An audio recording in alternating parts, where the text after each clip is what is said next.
Conversa com meu povo. A idade da sabedoria. Queridos avós, queridas avós, eu estou com vocês todos os dias. É a promessa que o Senhor fez aos discípulos antes de subir ao céu. E hoje repete-a também aos avós e avós. Eu estou com vocês todos os dias. São também as palavras que eu, e quem fala é o Papa, Bispo de Roma, e idoso como você, gostaria de dirigir-lhe. Toda a Igreja está solidária conosco, preocupa-se conosco, ela nos ama e não quer deixar ninguém abandonado. Assim começa a mensagem do Papa Francisco para o primeiro Dia Mundial dos Avós e dos Idosos, a ser celebrado cada ano na proximidade da festa de Santana e São Joaquim, pais de Nossa Senhora e avós de Jesus. E ele se inclui no grupo dos idosos, ensinando com seu modo de ser e viver a beleza da idade em que se encontra. A extraordinária sensibilidade do Santo Padre envolve com zelo pastoral todas as situações humanas. E esta é a hora daqueles que chegaram à idade da sabedoria. Nossa mensagem deste final de semana é apenas resumir e comentar o que o Papa diz aos avós e aos idosos, deixando-o falar com sua sabedoria inigualável.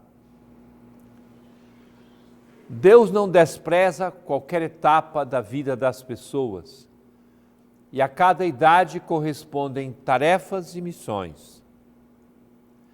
Todos nós vivemos situações diferentes segundo cada uma das idades. De um lado, desejamos que todos tenham vida longa. E a Bíblia parece até exagerar quando expressa a bênção de Deus, referindo-se ao mundo novo prometido pelo Senhor, no texto do profeta Isaías 65, 20. Não haverá ali crianças que só vivam alguns dias, nem adultos que não completem os seus dias, pois será ainda jovem quem morrer com 100 anos. Assim, a longevidade é elogiada e sabemos o quanto a expectativa de vida aumenta em nossos dias. O que falta no mundo é o cuidado com a vida. Podemos acompanhar alguns passos da mensagem enviada pelo Papa à Igreja e ao mundo. Constata Papa Francisco que a mensagem aos idosos e aos avós chega num tempo difícil.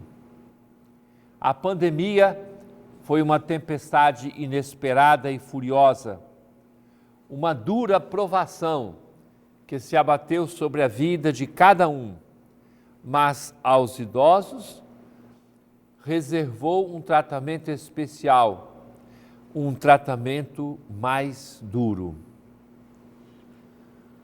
Com simplicidade, ele se refere às noites de vigília e insônia experimentadas pelos idosos. Conta uma tradição que também São Joaquim, pai da Virgem Maria e avô de Jesus, foi afastado da sua comunidade porque não tinha filhos.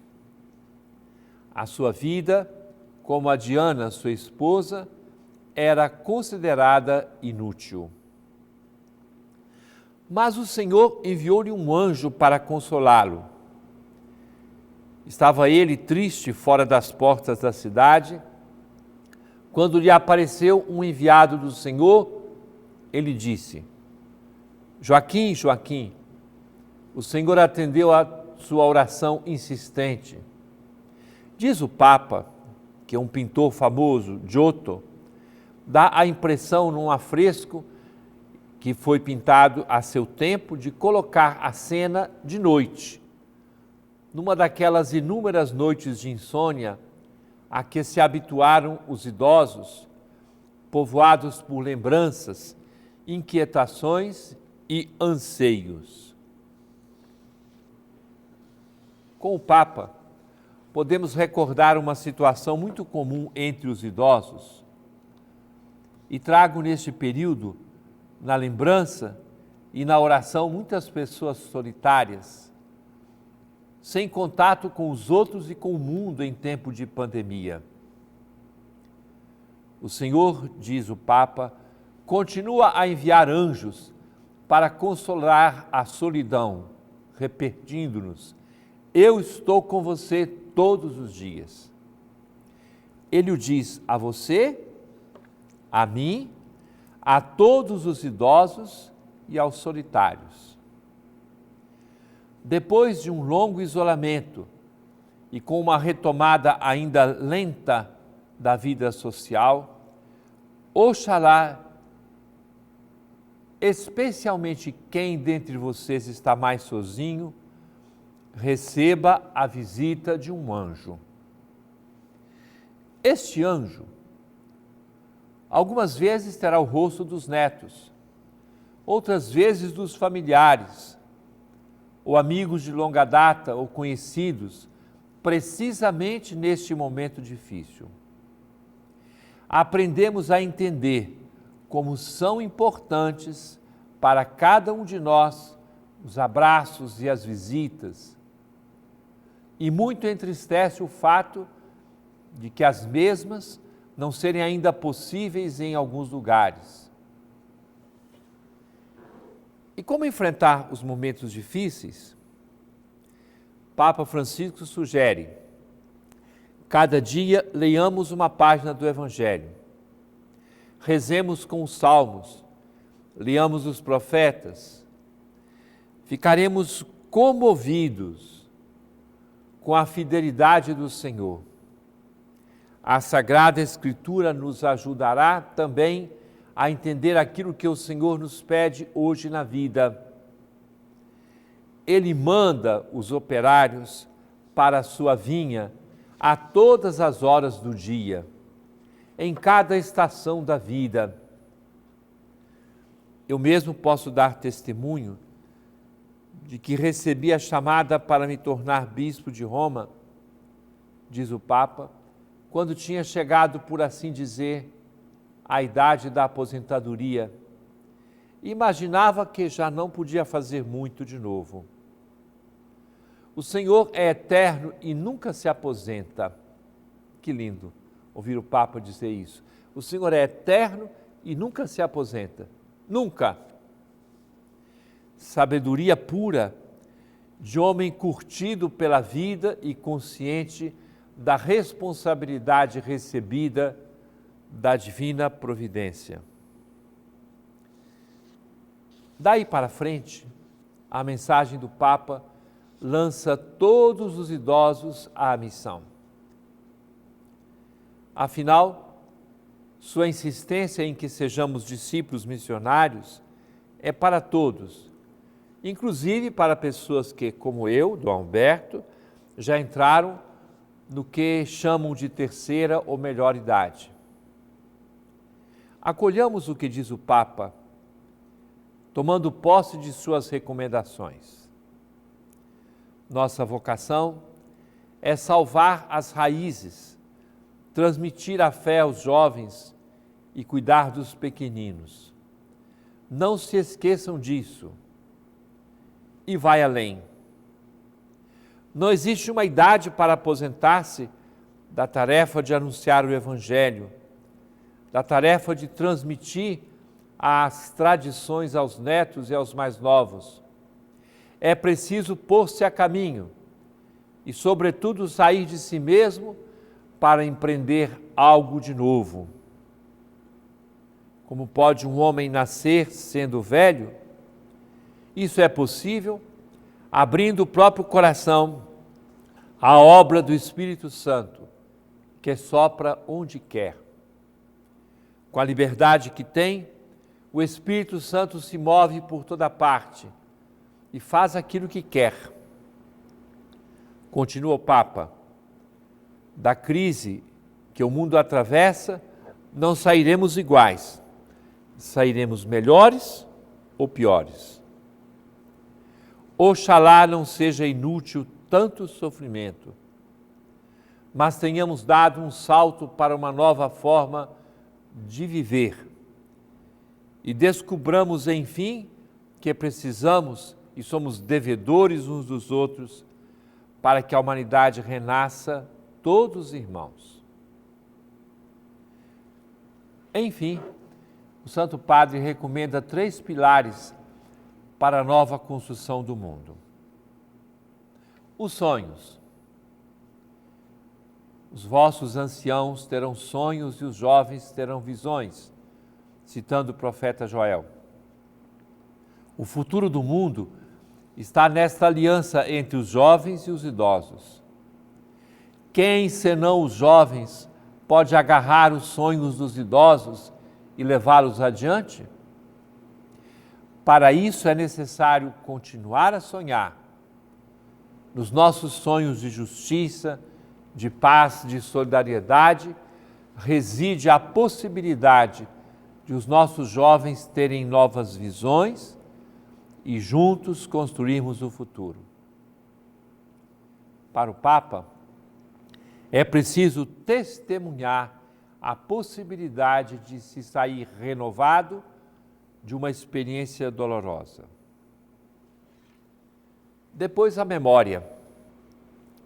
Recordar é uma missão verdadeira e própria do idoso. Conservar na memória e levar a memória aos outros. Diz ele: para mim, a memória é viver. Esta memória pode ajudar a construir um mundo mais humano, mais acolhedor. Mas sem a memória não se pode construir. Sem alicerces, nunca se constrói uma casa. E os alicerces da vida estão na memória. Oração. Diz o Papa, como disse Papa Bento, um idoso santo que continua a rezar e trabalhar pela Igreja, a oração dos idosos pode proteger o mundo, ajudando-o, talvez de modo mais incisivo do que a fadiga de tantos. A oração é um recurso preciosíssimo. É um pulmão de que não se podem privar a Igreja e, sobretudo, nesse tempo tão difícil para a humanidade em que estamos. Todos na mesma barca, a atravessar o mar tempestuoso da pandemia. A intercessão dos avós e idosos pelo mundo e pela Igreja não é vã, mas indica a todos a serena confiança de um porto seguro. Ao final da mensagem, Papa Francisco recorda Charles de Foucault, que está para ser canonizado, cuja história mostra como é possível, mesmo na solidão do próprio deserto, interceder pelos pobres do mundo inteiro e tornar-se verdadeiramente um irmão e uma irmã universal. Cada um de nós alargue o próprio coração e o torne sensível aos sofrimentos dos últimos e capaz de interceder por eles. Oxalá cada um de nós aprenda a repetir a todos, em particular aos mais jovens, estas palavras de consolação que ouvimos hoje. Eu estou com vocês todos os dias. Avante e coragem, que o Senhor os abençoe. São palavras do Papa Francisco. Caríssimo irmão, caríssima irmã, permaneça conosco, estaremos de volta daqui a pouco.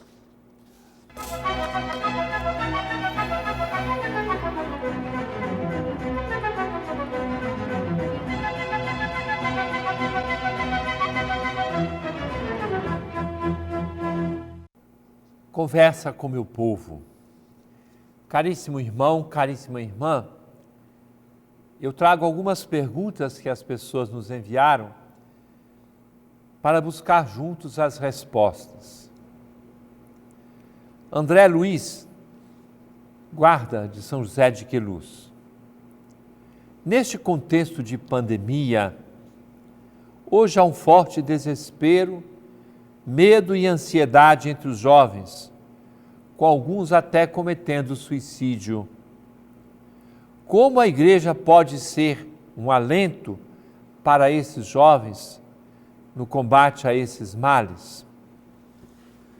André, a igreja é comunidade, a igreja é anúncio da palavra, a igreja é acolhida, a igreja é oração, a igreja é família para crianças, adolescentes, jovens, adultos, idosos, para todos. Nós temos o setor juventude da nossa arquidiocese, a pastoral juvenil, e todas as paróquias têm grupos que podem e devem acolher as pessoas. Além disso, nós temos instituições. Por exemplo, quantas pessoas são acolhidas hoje na Fazenda da Esperança, onde eu estou praticamente todas as semanas. E ali eu dialogo com eles, eu os escuto, rezamos juntos. E quantos já escaparam dessas ameaças mais ou menos semelhantes àquelas que você refere, justamente por causa de uma coisa muito simples: escolheram viver a palavra. Sabe o método que nós usamos na Fazenda da Esperança? Apenas viver uma palavra por dia e as vidas são restauradas. Gabriel Guzdes, também guarda de São José de Queluz. Dom Alberto, se você tivesse a oportunidade de encontrar Jesus frente a frente, tivesse a chance de fazer a ele uma pergunta, qual seria esta pergunta? André, ou Gabriel, eu não posso responder a não ser dizendo-lhe que eu me encontro todos os dias com o Senhor. Se assim não fosse, que sentido teria a minha fé? Quando eu me coloco diante do sacrário, quando eu celebro a Santa Missa, quando eu comungo, quando eu estou em oração, eu estou frente a frente com Jesus. Jesus não é uma lembrança, Jesus é presença, e presença verdadeira, que está conosco, que nos escuta e nos acolhe, mais do que qualquer outra pessoa neste mundo. Eu pergunto, eu peço, eu suplico, eu choro, eu agradeço, eu rio, exatamente porque tenho a certeza absoluta de que o Senhor está comigo todos os dias. Aquilo que o Papa recordou aos idosos na primeira parte deste programa vale para todos. Eu estou com você todos os dias e Ele está conosco. Então, perguntas. Eu partilho a minha vida, falo tudo com Ele e tenho a certeza de que o Senhor me escuta. João Carlos, da comunidade São João Paulo II. No contexto atual de pandemia, onde tantas pessoas dizem que a fé e a igreja não são uma atividade essencial, como a fé e a igreja se provam uma atividade essencial? João Carlos, esta afirmação de que a fé não é essencial foi feita de uma maneira imprudente, sem nada de sabedoria, por algumas autoridades. É claro que não só os católicos, como também os evangélicos e tantas pessoas reagiram fortemente, porque a fé é o que existe de mais essencial na vida das pessoas. Nós precisamos ter isso muito claro. Não existe a experiência da fé cristã sem a comunidade, sem a presença, sem os sacramentos, sem a oração. Basta tirar isso da vida das pessoas e o resultado que nós vemos em alguns lugares do mundo onde as pessoas têm muito bem-estar, mas não experimentam a felicidade. E nós encontramos tantas vezes no meio de pessoas que alguns vão dizer são muito pobres e, no entanto, são essas pessoas que trazem a sabedoria do Evangelho. Então, a vida dessas pessoas prova o como a fé e a igreja são essenciais. Larissa Calabria, da comunidade São João Paulo II. Como eu posso ser uma jovem firme com a minha fé numa sociedade tão influenciadora? Larissa, nós precisamos fazer escolhas. Escolher aquilo que é melhor, aquilo que é mais importante. Se você ocupa 24 horas do seu dia com televisão, com redes sociais, com baladas, com não sei quantas coisas, você não está escolhendo adequadamente. Quando você escolhe, sim, divertir-se sadiamente com as pessoas, mas você escolhe ler coisas boas, participar da vida da igreja, então você perceberá que a sua vida como juventude será muito firme. E eu desejo mesmo que você, como também todas as outras jovens e os jovens, sejam capazes de escolher o segmento de Jesus Cristo. Basta lembrar o episódio do jovem rico no Evangelho, aquele rapaz que foi amado por Jesus, mas não quis saber de Jesus, então ele acabou se afastando, perdendo o rumo da própria vida, justamente porque ele tinha muitas coisas no coração ou nas mãos, tinha muitas posses. E Nosso Senhor quer que nós escolhemos o que é melhor, o que é mais importante, o que salva, o que restaura, o que leva a vida para adiante. Maíque Torres, da comunidade São José de Queluz. Como viver bem uma vocação na igreja? São João Paulo II, e eu já repeti isso várias vezes, São João Paulo II dizia que não existe cristão sem vocação. Vocação é um olhar de Deus para cada pessoa. Deus me vê com um lugar na igreja. Primeira coisa é você ter a convicção de que você tem um lugar na igreja. Segunda coisa, participar da igreja, porque o Espírito Santo nos ajuda no nosso discernimento quando eu participo de um grupo, de uma pastoral, de uma comunidade, e ali ele vai dando os sinais que servem para o discernimento de uma vocação na igreja. Patrícia, da comunidade São João Paulo II. Como nós devemos agir com os pais ou dar um incentivo para que estimulem seus filhos à caminhada, pois, sendo catequista, nossa maior dificuldade é que os pais tragam as crianças. Patrícia, obrigado, parabéns por você ser catequista. Insistir, convidar, visitar. Quando há uma celebração de primeira Eucaristia, quando há uma celebração em que as crianças participam, fazer com que ela seja muito bem vivida, de tal forma que as pessoas possam entender que a vida de comunidade, a vida de igreja, a catequese, a formação é o lugar melhor para a vida das pessoas, para a vida das crianças, adolescentes, jovens e adultos. Rosilene é assistente social e ela vive na paróquia Santo Agostinho. Gostaria de saber como colocar em prática esses ensinamentos de Jesus em um local onde há tantas pessoas de outras religiões e seitas, como colocá-las em prática? Começar em primeiro lugar. Amar a Deus e amar o próximo, não julgar nem mesmo as pessoas que têm convicções diferentes das nossas. Fazer a experiência da caridade, viver em comunidade.